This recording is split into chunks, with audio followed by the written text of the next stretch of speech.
kemudian bagaimana Ustadz Rahmat Baikuni bisa meyakinkan tentunya kepada publik tentunya bahwa di NGO ini tidak ada pesan-pesan yang berbau kekerasan dan lain sebagainya yang sekarang dianggap sebagai ya radikalisme. Bagaimana Ustaz, silakan jelaskan. Ketika kami berkunjung, kami selalu membawa media, apapun bisa kami, baik resiko di lapangan ataupun resiko di media. Kita diserang oleh media kita dihacker oleh media-media asing, itu kan tidak menutup kemungkinan terjadi ya. Nah itu kita hadapi bersama, tanpa menghilangkan misi-misi utama dan visi misi utama kita. Tanpa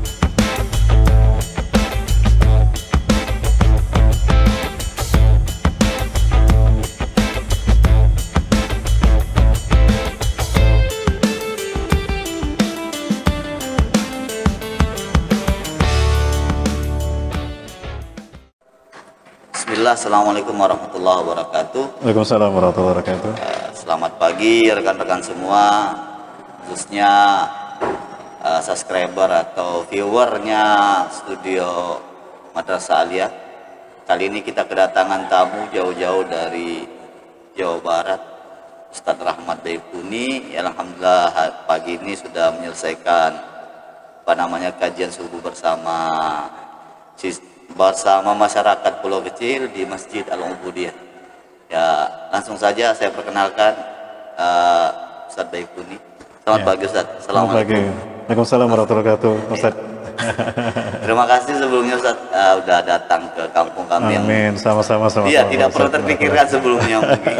Takdir Allah saja yang membuat begini gitu ya. Kemudian terima kasih juga bersedia diundang di Studio MA. Amin, sama-sama. Ya, begini Ustadz, mungkin singkat Ustadz bisa jelaskan apa profil antum? Iya. Baik. Saya Rahmat Baikuni, saya lahir di Bandung, Jawa Barat tahun 76. Ya, 25 Februari 76. Ya. Saya lahir dari seorang ibu Sunda, ayah turunan Padang. Datuk saya dari Bukit Tinggi, Suepua.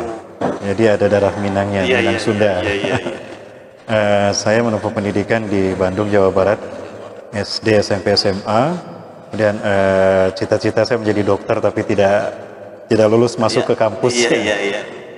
Tapi saya diterima di jurusan kimia di salah satu kampus. Namun karena himmah saya lebih kepada agama, sejak SMP kelas 3 saya sudah ikut pengajian di masjid, belajar tafsir hadis, belajar bahasa Arab, sehingga ketika lulus SMA akhirnya saya memilih untuk masuk jurusan tafsir hadis di Semarang, di Demak Jawa Tengah, tapi lebih dekat ke Semarang, di Meranggen, di STI Al-Fatah.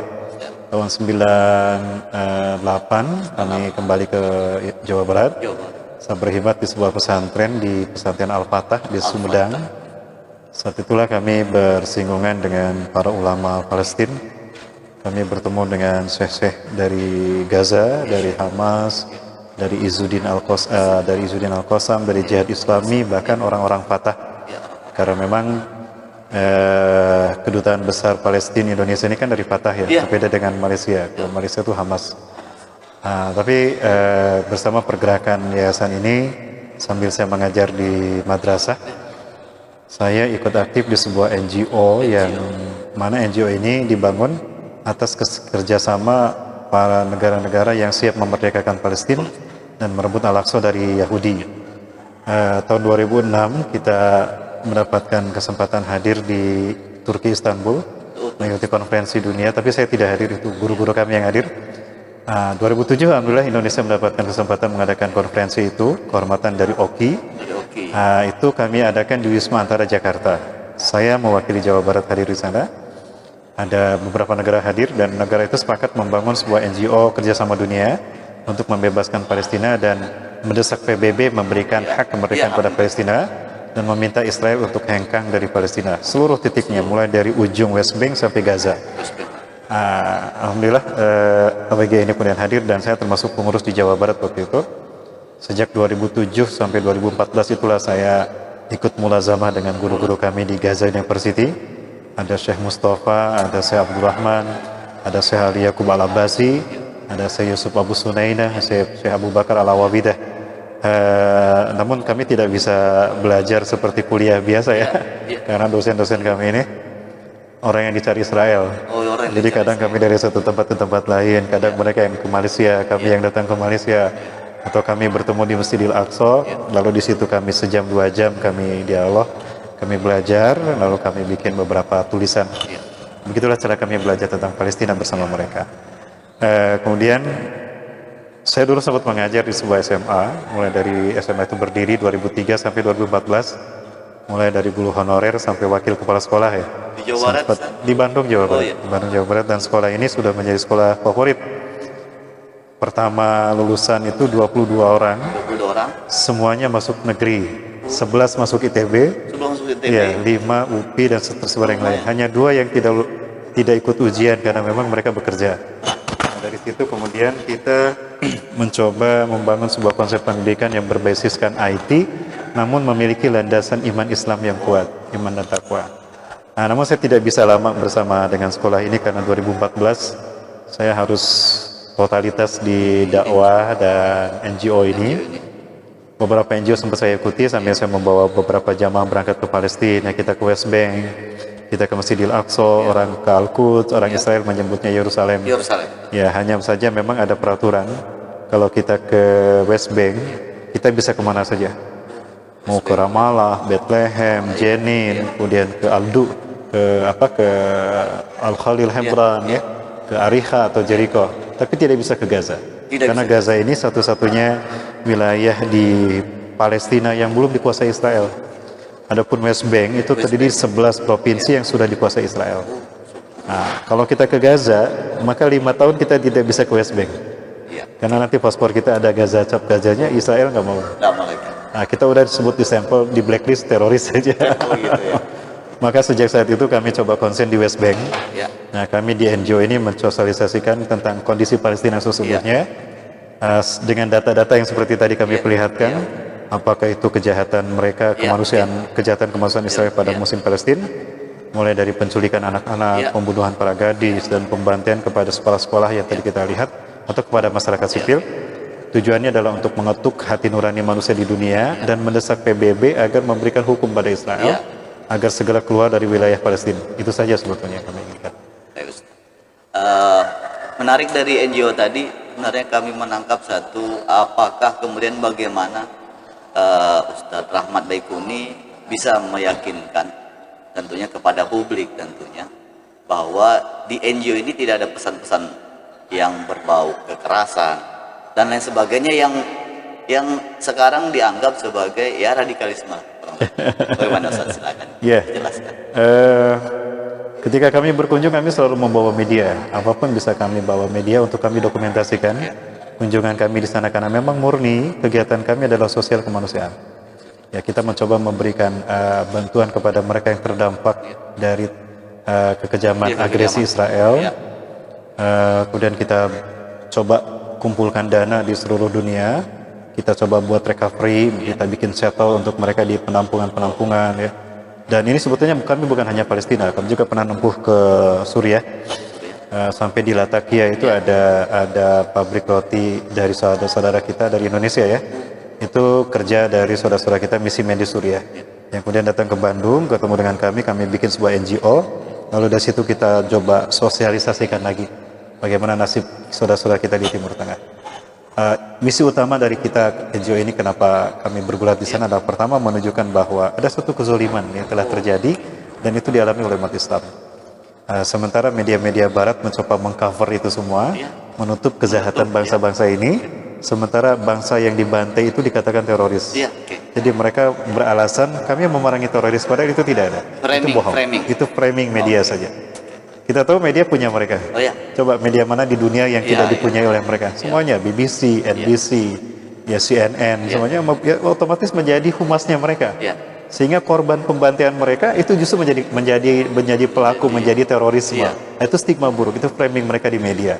Maka kita mencoba umat Islam itu menjarangkan tentang berita yang sesungguhnya. Inilah kondisi mereka di sana, dan mereka adalah saudara kita. Kita kaitkan, yakinkan umat Islam sebagaimana hadis Rasulullah SAW. Dan juga ayat-ayat Quran tentunya, terutama di dalam surat Al-Hujurat. Allah Azza wa Jalla mengatakan, "A'udzubillahi minasyaitonir rajim. Innamal mu'minuna ikhwatun, fa aslihu baina akhawaykum wattaqullaha la'allakum turhamun." Sesungguhnya orang-orang beriman itu bersaudara. Maka damaikanlah di antara dua saudaramu dan bertakwalah pada Allah agar kau mendapatkan rahmat. Sungguh indah Allah mengatakan mengaitkan persaudaraan dengan iman. Iya, oke. Ya, ayat itu menggunakan kalimat innama. Iya, innama. Ada tuh hasrin ya. Iya, Sehingga mau tidak mau harus begitu. Hanya itu maksudnya.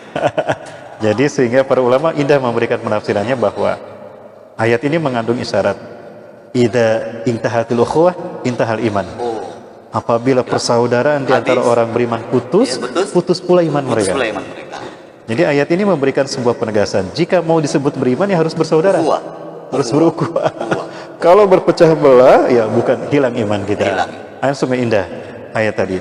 Maka dari itu tidak salah kalau Rasulullah menegaskan bahwa al-muslimu lil muslimin kal jasadil wahid. Iya, kal jasadil. Ya, seorang muslim dengan muslim itu seperti satu tubuh. Iya. Idza staqa udhun tadasailul jasad bil huma wal asal. Apabila satu tubuh kita terluka, misalnya kaki terluka, terluka. kan seluruh tubuh yang sakit. Iya. Palestina bagian tubuh kita. Mereka terluka, harusnya umat Islam dunia merasa terluka juga. Nah, ini yang kita coba sadarkan. Tapi hebatnya framing media yang dipunyai Barat, mereka memecah belah dan mengadu domba kita. Mereka memberikan pemberitaan-pemberitaan miring tentang apa dan seperti apa Palestina. Nah, maka kewajiban kita umat Islam Indonesia khususnya dan dunia melihat langsung seperti apa kondisi mereka, lalu dengan media yang kita punya kita lakukan pembersihan. Oke. Ya, pembersihan. Inilah berita di dunia. bohong. Nah, kita perangi framing-framing yang menyesatkan tadi dengan berita-berita aktual yang sesungguhnya. Itu yang kita Apakah lakukan. kemudian Ustadz apa tindak balik atau respon dari kawan-kawan seperti yang bergerak di NGO tadi, apakah juga memompa ataupun memberikan semacam gairah untuk melawan balik atau menyerang balik, atau bagaimana sebenarnya? Sejak awal kita mencoba meluruskan persepsi, meluruskan niat dari semua orang yang terlibat di dalam, semua kru yang terlibat dalam NGO. Di dalam NGO ini kan ada beberapa mobilitas ya, bukan hanya mobilitas di lapangan, tapi juga ada mobilitas tarbiyah. Mobilitas tarbiyah ini dalam rangka menguatkan akidah bahwa kita berhadapan dengan situasi yang susah, bisa jadi kita tertembak juga. Nah, maka kita meyakinkan mereka bahwa ini di jalan Allah dan juga meyakinkan keluarga mereka. Nah, kedua, kita coba bangun kekompakan tim, kebersamaan bahwa kita satu visi, satu misi, satu persepsi, maka sikap kita sama. Sikap kita. Ya, siapapun dari tim kita, dari kru kita di NGO ini, ketika dimintai sesuatu informasi, maka jawaban kita harus sama. Jawaban kita harus sama. Itu komitmen kami. Ya, dan resiko itu kita tanggung bersama. Baik resiko di lapangan ataupun resiko di media. Kita diserang oleh media-media, kita dihacker oleh media-media asing, itu kan tidak menutup kemungkinan terjadi ya. Nah, itu kita hadapi bersama tanpa menghilangkan misi-misi utama dan visi misi utama kita, tanpa menghilangkan niat dan tekad kita untuk berjuang sesungguhnya. Ya, selamanya semua ini kita lakukan demi Allah saja. Kita serahkan pada Allah dan kita tanamkan keyakinan bahwa kebenaran itu ada di sisi Allah. Allah tidak pernah salah menilai, dan Allah tidak pernah diam, dan Allah akan berbuat dengan kemahabijaksanaannya menunjukkan kebenaran dan kebatilan itu sesungguhnya seperti apa. Termasuk tentang Palestina dan Timur Tengah ini, insyaallah. Terkait tadi pertanyaan saya sebelumnya itu, apakah kemudian para kawan-kawan di NGO ini juga dibekali seperti maksudnya mungkin latihan dasar militer karena berada di daerah konflik, kemudian yang ini bisa jadi disalahartikan sebagai bentuk latihan dari itu tadi kelompok-kelompok radikalis tadi. Ya, betul. Itu pernah kami dapatkan. Memang pelatihan militer ini wajib. Ini justru merupakan satu prasyarat mereka bisa menjadi bagian dari relawan.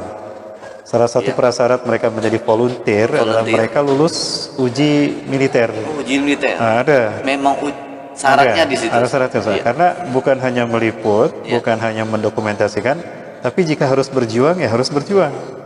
Harus angkat senjata, harus angkat senjata. Sebagai contoh di Mafi Marmara, pernah ada kita tahu Mafi Marmara ya.